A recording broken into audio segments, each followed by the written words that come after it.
एक पुराना विक्टोरियन घर पहाड़ी पर बना हुआ था जो पूरे शहर को दिखता था। यह घर अपने आप में एक रहस्य था जो समय के साथ और भी गहरा होता गया। वो घर कई दशकों से खाली पड़ा था। उसके बगीचे में झाड़ियां उगाई थीं और अंदर का फर्नीचर धूल से ढका हुआ था। लोग कहते थे कि उसमें भूत रहते हैं। कुछ ने तो यहां तक कहा कि उन्होंने रात में अजीब आवाजें सुनी हैं। अंधेरा होने के बाद कोई उसके पास जाने की हिम्मत नहीं करता था। रात के समय वो घर और भी डरावना लगने लगता था। अन्या नाम की एक जवान औरत उस शहर में आकर रहने लगी। वह एक नई शुरुआत की तलाश में थी। वो एक लेखिका थी और उस घर के रहस्य से वो बहुत आकर्षित हुई। उसे लगा कि इस घर में रहकर उसकी लेखनी को नई दिशा मिलेगी। सबकी बातों को अनसुना करते हुए उसने वो घर किराए पर ले लिया। उसे किसी भी तरह का डर नहीं था। उसे उम्मीद थी कि घर के किस्से उसकी कहानियों को और रोमांचक बना देंगे। वह अपने लेखन में नई ऊंचाइयों को छूना चाहती थी। वो घर बहुत खूबसूरत था, जिसकी हर चीज से उसकी पुरानी शान झलकती थी। उसकी दीवारों पर पुरानी पेंटिंग्स और सजावटें थीं, लेकिन हवा में एक अजीब सी ठंडक थी। ऐसा लगता था जैसे घर की दीवारें भी कुछ कहना चाहती हों। अन्या को ऐसा लग रहा था जैसे कोई परछाई में छुपकर उसे देख रहा है। उसे हर समय किसी की निगाहें महसूस होती थीं, जो उसे बेचैन कर देती थीं। एक दिन अन्या को अटारी में एक बंद दरवाजा दिखाई दिया। दरवाजा बहुत पुराना और रहस्यमय लग रहा था, जैसे कि उसके पीछे कोई गहरा राज छुपा हो। उत्सुकतावश उसने लकड़ी के भारी तख्तों को खोल दिया। तख्तों को हटाते ही एक अजीब सी गंध उसके नाक में आई, जैसे कि वह कमरा सालों से बंद पड़ा हो। अंदर उसे एक छोटा सा धूल से भरा कमरा मिला। कमरे में चारों ओर मकड़ी के जाले थे और धूल की मोटी परत जमी हुई थी। बीच में सिर्फ एक लकड़ी की कुर्सी रखी थी। वह कुर्सी कमरे के बीचों बीच ऐसे रखी थी जैसे वह किसी का इंतजार कर रही हो। वो कुर्सी बहुत ही खूबसूरती से बनी हुई थी, लेकिन उसकी मखमली गद्दी फटी हुई और फीकी पड़ चुकी थी। कुर्सी की नक्काशी और डिजाइन से पता चलता था कि यह कभी बहुत कीमती रही होगी। अन्या ने अपना हाथ कुर्सी के चिकने और ठंडे हत्थे पर फेरा। हत्थे की ठंडक ने उसे एक अजीब सा एहसास दिलाया। डर की एक लहर उसके ऊपर से गुजर गई। उसे ऐसा महसूस हुआ जैसे कोई अदृश्य शक्ति उसे देख रही हो। उसके अंदर से एक आवाज आ रही थी कि वो वहां से भाग जाए, लेकिन कुछ तो था जो उसे उस कुर्सी की तरफ खींच रहा था। वह खुद को रोक नहीं पाई। अपनी समझ के खिलाफ वह कुर्सी पर बैठ गई। कुर्सी पर बैठते ही उसे एक अजीब सी ऊर्जा का अनुभव हुआ। उसे अचानक ठंड महसूस हुई। ऐसा लगा जैसे कमरे का तापमान अचानक गिर गया हो।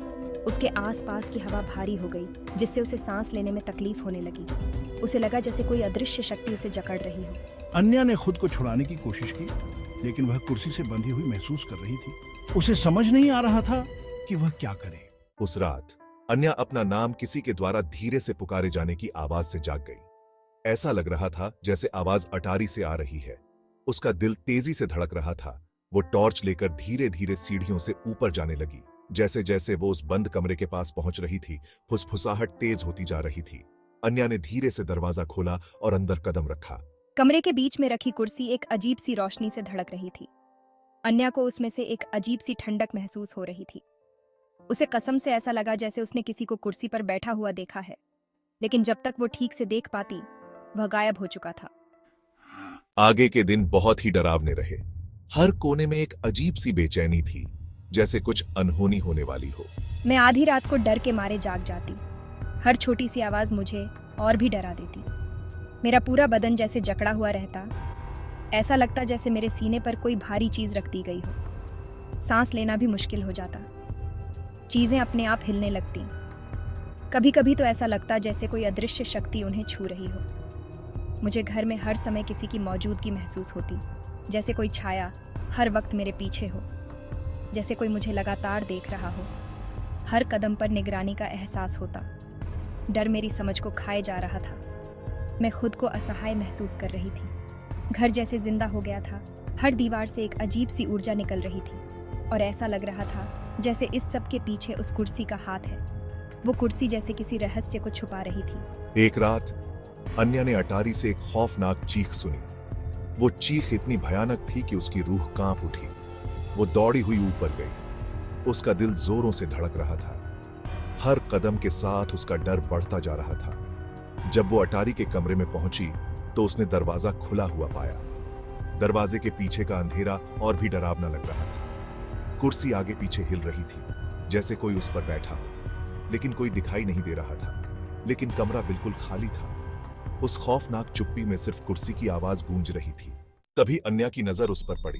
कुर्सी के पीछे दीवार पर एक चेहरा बना हुआ था। वो चेहरा मरियल और डरा हुआ था और उसकी आंखों में एक अजीब सी चमक थी। मुझे ऐसा लग रहा था जैसे वो चेहरा सीधा मुझे घूर रहा हो। मुझे चक्कर आने लगे। मैं पीछे हटी और किसी ठंडी और सख्त चीज से टकरा गई। पलटकर अन्या डर के मारे चीख पड़ी। उसके पीछे की दीवार अब दीवार नहीं रही थी, वो एक आईना था और उसमें उसे अपना चेहरा दिखाई दे रहा था, जो बिल्कुल वैसा ही था जैसा दीवार पर बना हुआ था। वो उसका ही चेहरा था जो एक खामोश चीख में बदल गया था। अन्या को तब समझ आया, कुर्सी में कोई भूत नहीं था, घर में कोई भूत नहीं था, वो खुद ही भूत थी। जो डर, जो खौफ, जो मौजूदगी मुझे महसूस हो रही थी, वो सब मेरे अंदर से ही आ रहा था। घर, कुर्सी, वो तो सिर्फ मेरे ही अंदर के अंधेरे को मुझे दिखा रहे थे।